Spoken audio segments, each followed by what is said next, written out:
Becky knew something was wrong.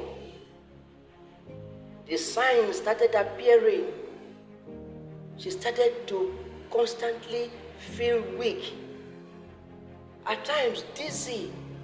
Sometimes she's tired for just no cause. The pain she's carrying emotionally is now beginning to affect her physically. At first, she blames stress. What? Blame it on stress? Poor stress. So one day, she decided to visit the hospital. At times, life changes even before the truth finally appears.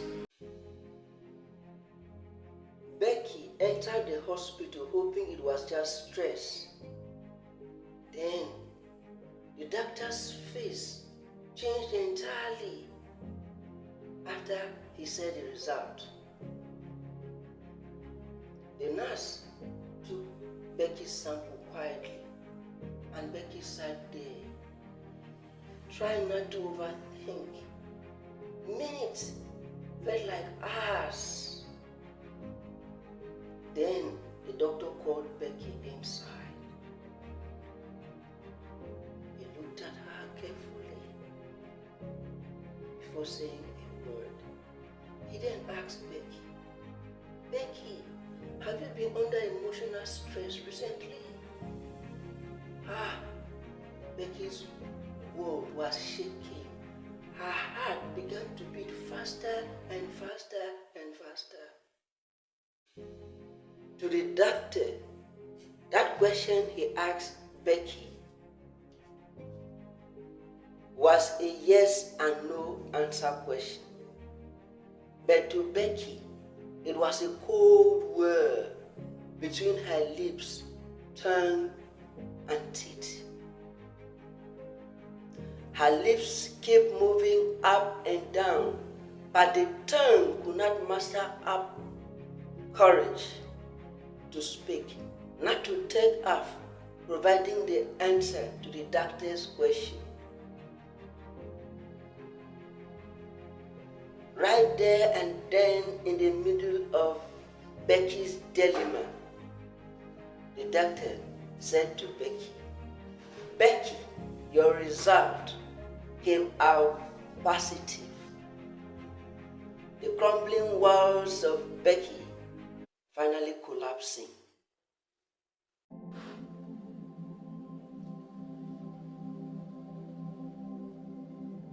Becky prayed that the doctor was wrong.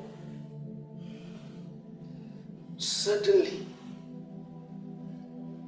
the room felt so heavy and silent. Becky could feel her heartbeat. The doctor finally said it.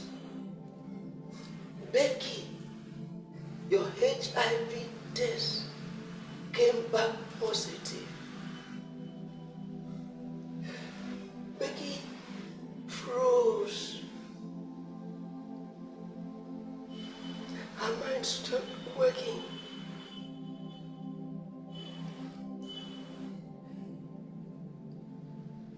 The betrayal she is trying to heal from is now bad, now followed her into the future.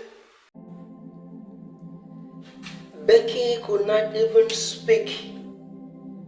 Her legs were shaking continuously, and finally she collapsed.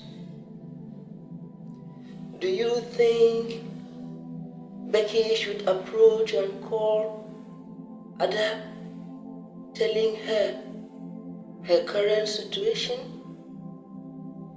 Have you ever been in such an emotional situation and survived?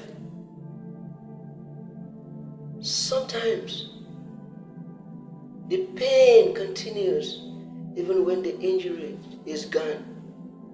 A once vibrant, virtuous, career-oriented young girl come crashing down to a shadow of herself for just no cause of hers.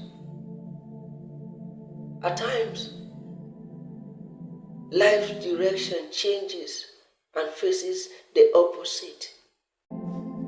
After the hospital, Becky could no longer stay silent. She needed answers from Ada. Ada tried avoiding her calls, her messages. Ada tried avoiding eyes contact. But one evening, Becky finally met Ada. Becky looked at Ada without uttering a word. The silence between them felt heavier than words. Becky finally confronted Ada. Ada, did you know what that man wanted that night? Ada could not answer that question immediately.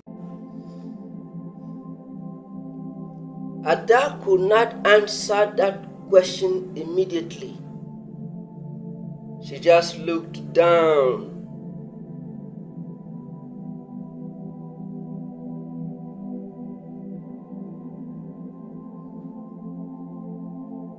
Sometimes guilt speaks louder than the confession itself. It was then that Becky realized that this betrayal was deeper than she had thought. Do you think Ada regretted her actions, or was she just being scared of being exposed?